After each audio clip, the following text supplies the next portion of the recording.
Terima kasih adik-adik sudah meluangkan waktu untuk datang di sini untuk kita belajar bersama.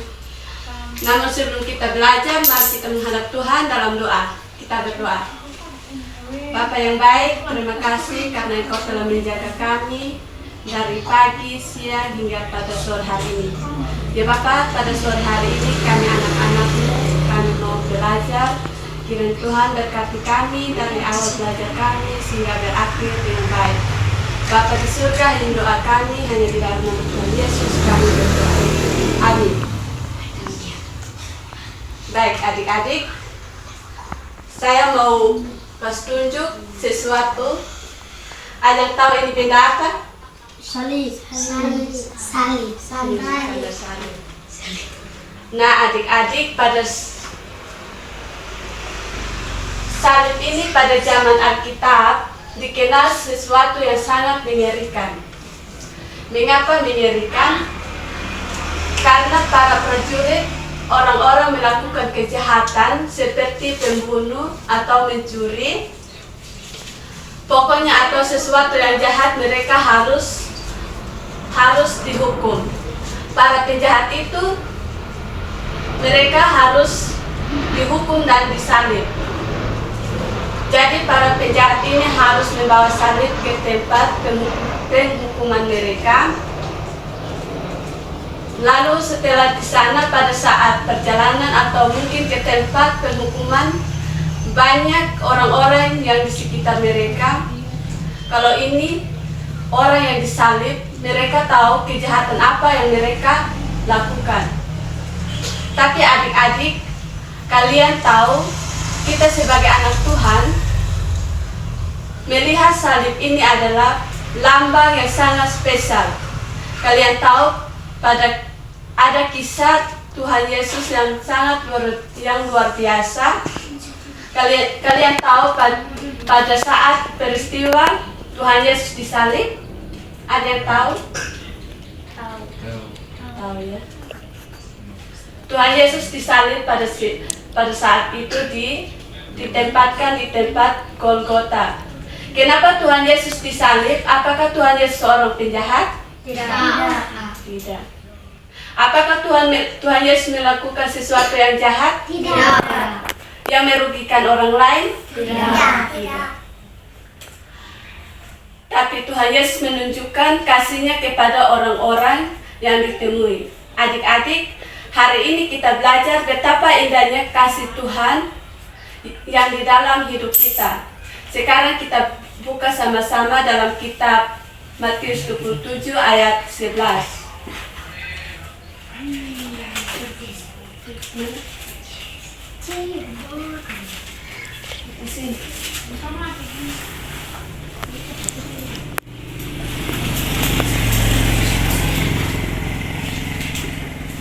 Matius berapa? Matius 27 ayat 11.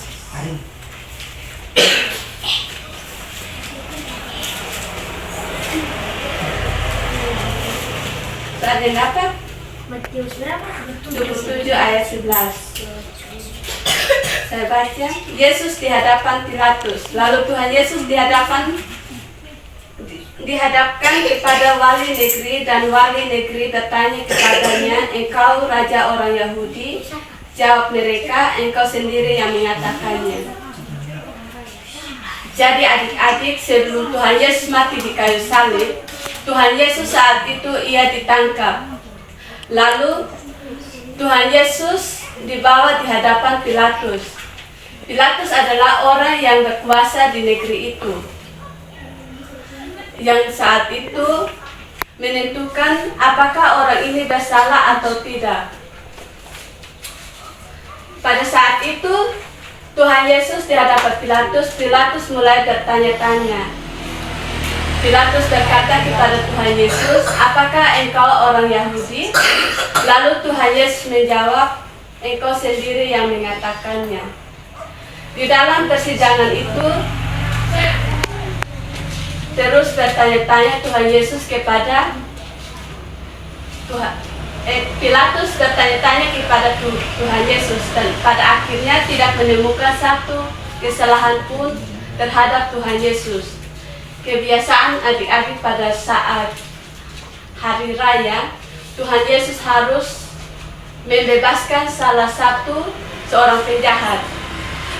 Pada saat itu ada seorang penjahat yang bernama Barnabas. Kalian tahu itu Barnabas siapa? Pembunuh yang sangat kejam. Barnabas adalah seorang penjahat yang sangat jahat. Orang tahu bahwa Barnabas itu melakukan segala sesuatu yang sangat jahat. Tapi kalian tahu mereka lebih memilih Barnabas untuk dibebaskan dan dihukum Tuhan Yesus dan mau menyalibkan Tuhan Yesus yang tidak bersalah. Atau kalian tahu bahwa Tuhan Yesus itu punya salah? Tidak. Mereka berteriak, salibkan Tuhan Yesus, salibkan Tuhan Yesus. Mau menyalibkan Tuhan Yesus yang tidak bersalah. Mereka menyerahkan Tuhan Yesus kepada prajurit untuk menyalibkan dia. Lalu Yesus membawa oleh Pilatus. Apakah yang terjadi adik-adik? Tuhan Yesus dipakaikan mahkota. Mereka bukan memakai mahkota emas, tapi Tuhan Yesus dipakaikan mahkota duri. Tuhan Yesus disalibkan dan dipakai mahkota duri, tidak hanya dipakaikan saja, tetapi mereka memukul Tuhan Yesus, memukul kepalanya sehingga mulai jatuh darah di atas kepalanya. Tapi adik-adik, satu hal alasan mengapa Yesus mau menderita, karena Tuhan Yesus sayang sama kita, mengasihi kita semua. Dia mau membebaskan dosa-dosa yang kita lakukan, karena Tuhan Yesus sayang sama kita. Tidak hanya mendirikan mahkota adik-adik, prajurit-prajurit memukul Tuhan Yesus, mengolok-ngolok Tuhan Yesus, dan mengejek-ngejek Tuhan Yesus. Lalu sampai tiba Tuhan Yesus harus memikul salibnya di tempat penghukuman yang bernama Golgota. Di Golgota Tuhan Yesus memikul salibnya di tempat penghukuman yang bernama Golgota, dan sampai di sana mereka paku kakinya dan tangannya yang suka melayani banyak orang, yang suka menolong banyak orang dan menyembuhkan banyak orang. Tapi para prajurit mereka paku tangannya dan kakinya. Tapi kakinya itu yang dipaku di kayu salib adik-adik, yang sering berjalan-jalan, yang berkeliling ke kota-kota untuk mengajar firman Tuhan. Tapi dipaku juga. Ketika jam 12 sampai jam 3, tiba-tiba langit menjadi gelap. Ada apa ini? Semua orang bingung bahwa langit tiba-tiba gelap. Pada saat itu kira-kira jam 3, Tuhan Yesus menyerahkan nyawanya dan ingin melihat bahwa Tuhan Yesus sudah mati. Apakah Tuhan Yesus mati sampai di sana? Tidak. Apakah kalian ingat bahwa dalam firman Tuhan juga tertulis pada hari ketiga Tuhan Yesus bangkit?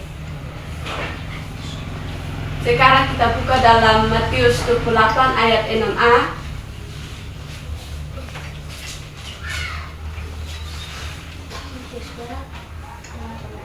Matius 28 ayat 6a. Ini yang menjadi hafalan kita hari ini. Ia tidak ada di sini. Siapa dia? Yaitu Tuhan Yesus. Tuhan Yesus yang tidak ada di sini sebab ia telah bangkit. Ini suatu pengharapan adik-adik bahwa Tuhan kita yaitu bukan Tuhan yang mati, tapi Tuhan kita adalah Tuhan yang hidup. Kenapa Tuhan Yesus melakukan hal ini demi kita anak-anak, untuk menebus dosa kita semua? Mungkin kita yang sering nakal, sering melawan orang tua, atau yang suka berbohong, itu semua hal yang tidak menyenangkan hati Tuhan. Karena dosa adalah segala sesuatu yang menyakitkan hati Tuhan melalui pikiran, perkataan, dan perbuatan. Dan puji Tuhan, Di dalam Yohanes 3 ayat 16 berkata, karena begitu besar kasih Allah kepada dunia ini sehingga mengaruniakan anak yang tunggal Tuhan kita, yaitu Yesus Kristus. Dan ia mati di atas kayu salib untuk menebus dosa-dosa kita semua. Amin untuk firman Tuhan. Jadi baik anak-anak untuk mengakhiri firman Tuhan, mari kita menghadap Tuhan dalam doa. Kita berdoa. Bapa yang baik, terima kasih karena Engkau telah menjaga kami dari awal belajar kami sehingga berakhirnya hari ini ya Tuhan. Ya Tuhan, apa yang kami dengar, apa yang kami pahami, biarlah kami menjadikan dalam bekal untuk masa depan kami. Bapa di surga, yang doa kami hanya di dalam nama Tuhan Yesus kami berdoa. Haleluya, amin. Shalom. Sekian dan terima kasih.